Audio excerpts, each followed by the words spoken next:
پہاڑ اور دریاؤں کے بالکل بیچوں بیچ ایک قدیم سلطنت تھی، ملکہ نوران۔ یہاں کا آسمان ہمیشہ نیلا اور ہوا میں گلاب کی خوشبو رہتی تھی، مگر ایک خوفناک افسانہ بھی اس بادشاہیت میں نسلوں سے چل رہا تھا۔ جس دن دریا کے کنارے سیاہ دھند اترے گی، اس رات ایک 100 میٹر لمبا سانپ جاگ اٹھے گا۔ لوگ اس کہانی کو بچوں کو ڈرانے کے لیے استعمال کرتے تھے، مگر شہزادی زرین ہمیشہ کہتی، یہ سب جھوٹ ہے، دنیا میں کوئی بھی سانپ اتنا بڑا نہیں ہو سکتا۔ مگر قسمت نے اس کے یقین کو ہی آزمانا تھا۔ ایک شام جب سورج پہاڑوں کے پیچھے چھپ رہا تھا، زرین اپنے گھوڑے پر سوار جنگل کی طرف نکل پڑی۔ اس نے دیکھا دریا کے کنارے ایک عجیب دھند چھپی ہوئی ہے، ہوا میں نمی اور ایک میٹھی سی مگر خطرناک خوشبو تھی۔ وہ گھوڑے سے اتری اور جھیل کے کنارے جا پہنچی۔ پانی کے اندر سے ہلکی سی چمک ابھر رہی تھی، جیسے کوئی چاند نیچے چھپا ہو۔ پھر اچانک پانی پھٹ گیا اور ایک بہت ہی بڑا سایہ اوپر اٹھا۔ زرین کی سانسیں رک گئیں۔ وہ سایہ ایک سانپ کا تھا، نہ صرف بڑا بلکہ اتنا لمبا کہ اس کا سر ایک پہاڑ کے برابر اور دم دریا کے دوسرے کنارے پر تھی۔ سانپ نے اپنی سنہری آنکھیں کھولی اور ایک آواز گونجی، میں تمہارا انتظار کر رہا تھا شہزادی زرین۔ زرین پیچھے ہٹنے لگی، مگر سانپ نے بولا، ڈرو مت، میں تمہیں کھانے نہیں آیا بلکہ تمہیں یاد کروانے آیا ہوں۔ یاد؟ شہزادی نے حیرت سے پوچھا، تم کون ہو؟ سانپ نے کہا، میں وہ ہوں جو تمہاری نانی کی کہانیوں میں شاہ میر کہلاتا تھا۔ ایک زمانے میں میں بھی انسان تھا، ایک بادشاہ تھا، مگر لالچ اور غرور نے مجھے یہ روک دیا۔ زرین کے قدم رک گئے۔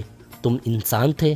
ہاں، ایک جادوگر نے مجھے کہا تھا کہ اگر میں محبت کو زبردستی حاصل کرنے کی کوشش کروں گا تو میری روح زہر بن جائے گی۔ میں نے اس کی بات کو مذاق سمجھا اور آج 100 سال سے میں ایک سانپ کی شکل میں قید ہوں۔ زہرین کے دل میں خوف کے ساتھ ترس بھی ابھر آیا، تو تمہیں آزاد کیسے کیا جا سکتا ہے؟ سانپ نے کہا، محبت سے، مگر سچی محبت سے۔ دن گزرتے گئے۔ زہرین ہر رات اس جھیل کے پاس آتی اور سانپ سے باتیں کرتی، اس کی پرانی زندگی، اس کی سلطنت اور اس کے خوابوں کے بارے میں پوچھتی۔ آہستہ آہستہ خوف ایک دوستی میں بدل گیا۔ زہرین نے محسوس کیا کہ سانپ کے اندر بھی ایک انسان چھپا ہے جو احساس رکھتا ہے اور تنہا ہے۔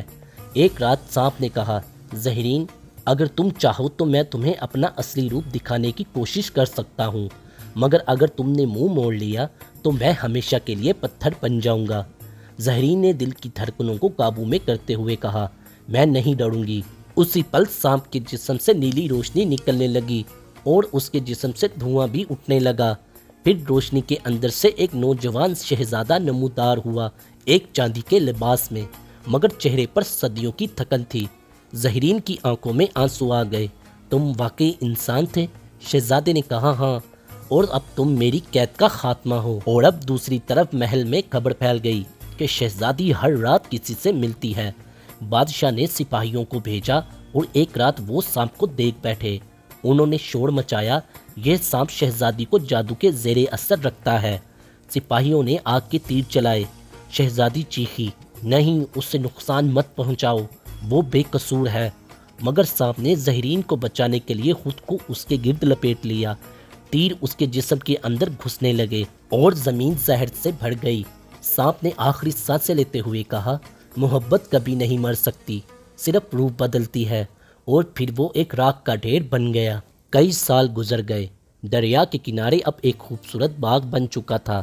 لوگ کہتے ہیں رات کے وقت اگر چاند پوری شدت سے چمکے تو جھیل کے پانی میں سانپ کی جھلک اب بھی نظر آتی ہے، اور شہزادی زہرین، وہ کبھی محل واپس نہیں گئی۔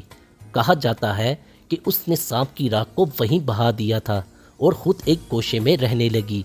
ہر رات وہ جھیل سے باتیں کرتی، شاہ میر، تم نے ٹھیک کہا تھا، محبت کبھی نہیں مرتی۔ پھر ایک دن جب موسم بہار لوٹا، جھیل کے کنارے ایک بچے کی ہنسی گونجی، ایک چھوٹا لڑکا جس کے بازو پر ایک نیلا سا نشان تھا، جیسے سانپ کی جلد جیسا ہو۔ وہ زہرین کے قریب آیا اور بولا، ماں، مجھے لگتا ہے میں پانی کے نیچے کسی کو جانتا ہوں۔ زہرین نے آسمان کی طرف دیکھا اور چپ چاپ مسکرا دی، کیونکہ اسی پل جھیل کے پانی میں سے چاند کے ساتھ ایک آنکھ بھی چمکی، سنہری، چمکدار اور پہچانی ہوئی۔ وقت گزرتا گیا، سلطنت بدل گئی مگر کہانی اب بھی باقی تھی۔ لوگ آج بھی کہتے ہیں اگر کسی نے جھیل کے کنارے سچی محبت کی دعا مانگی تو اس کے لفظ پانی میں جذب ہو جاتے ہیں، کیونکہ وہاں ایک سانپ سو رہا ہے جو اب محبت کا محافظ ہے۔ اور شہزادی زرین کی قبر پر ایک ہی جملہ لکھا ہے، محبت کا زہر بھی شفا بن سکتا ہے اگر دل سچا ہو۔ یہ تھی کہانی شہزادی اور ایک سانپ کی، جہاں خوف محبت میں اور زہر روشنی میں بدل گیا۔